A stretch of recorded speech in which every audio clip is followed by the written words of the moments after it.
Hello and welcome to our next web chat on optimizing the cash forecasting process.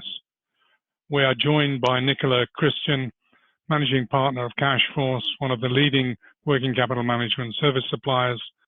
In this mini web chat, we are going to be examining how to understand your cash flow drivers.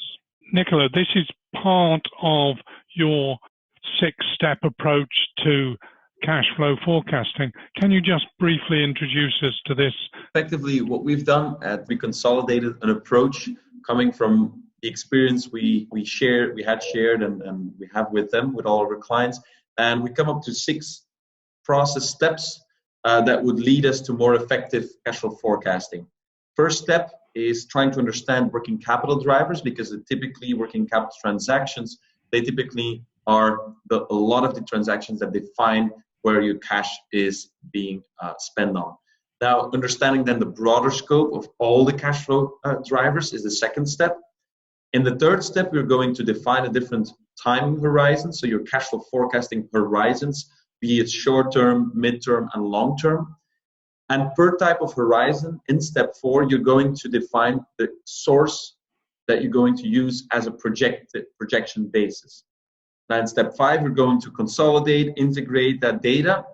Now, as you, of course, will understand, cash flow forecasting, it's about taking assumptions, and that's what we do in step 6. We'll take assumptions, define logics in order to consolidate that data effectively. Going back to understanding the cash flow drivers, what are the main things involved here? So in cash flow drivers, the main thing involved in the story is trying to understand all of the trends across the different cash flow categories within your business. You can split your cash flow categories into very simple parts, which is operational cash flow from investments, financing, but you can also drill down deeper on a couple of them and define really granular cash flow categories and look at the trends that happen in your cash flow and try to project better.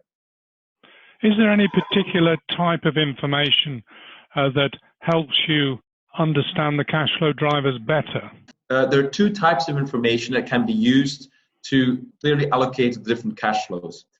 First one is we can use bank statements, whether it be MT940, PI2 files, any type of bank statement, typically based on set of rules where you look to the different tags, you look to the different counterparties, you look to the different amount which you can tag, treasury type of data, operational data, split into customers, vendors, salaries, and so on.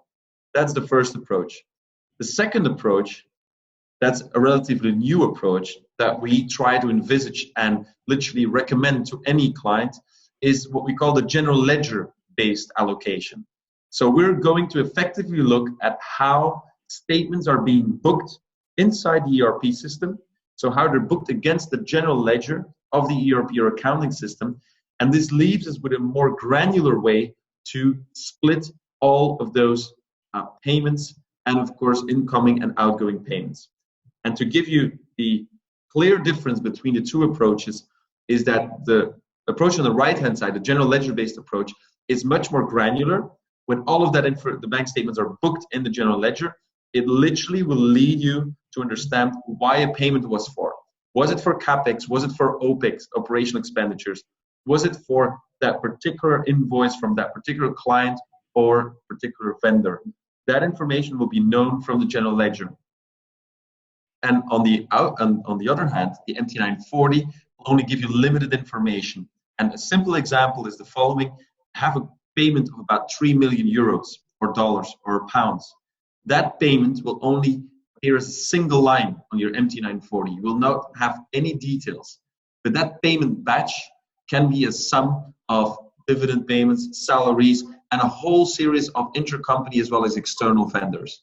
So that's why basically looking at general ledger-based information gives you a whole palette of more information than only looking at the MT940 information.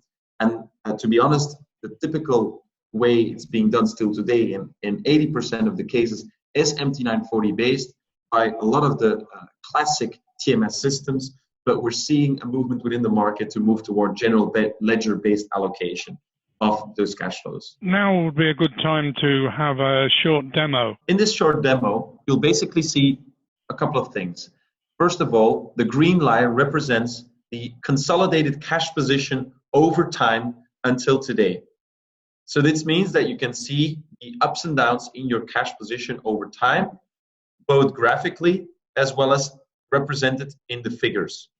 Now here you see your cash flows split by those different categories that I talked about. You can do that on a high level as being displayed here, or you can split it by more granular ways of looking at it. You can look at it per week, per month, or of course per day.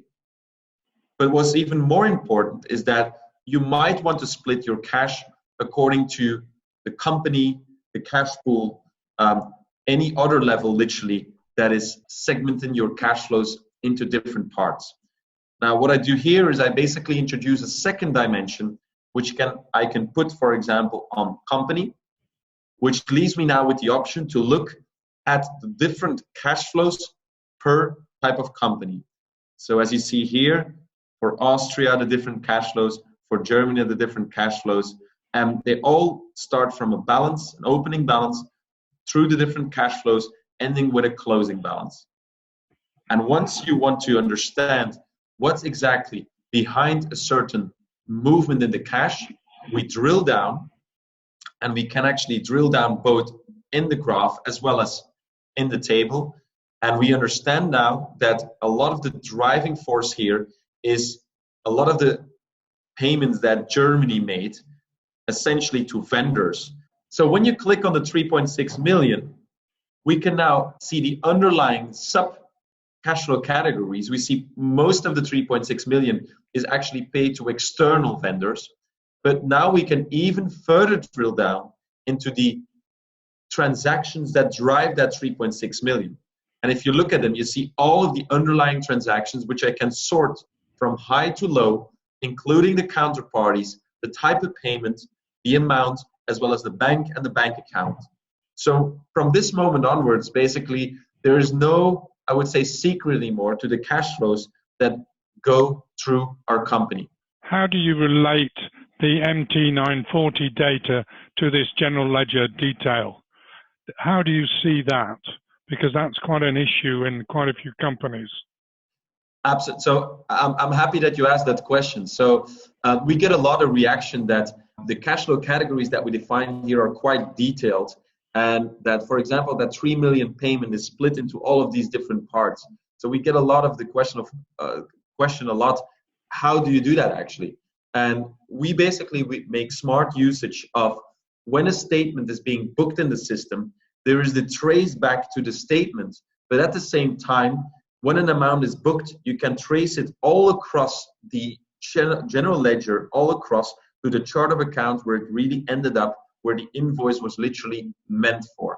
So by just making that link between the original transaction on the MT940 and the actual, let's say, booking or the split between the different sources of the cash, we can basically make an end-to-end connection.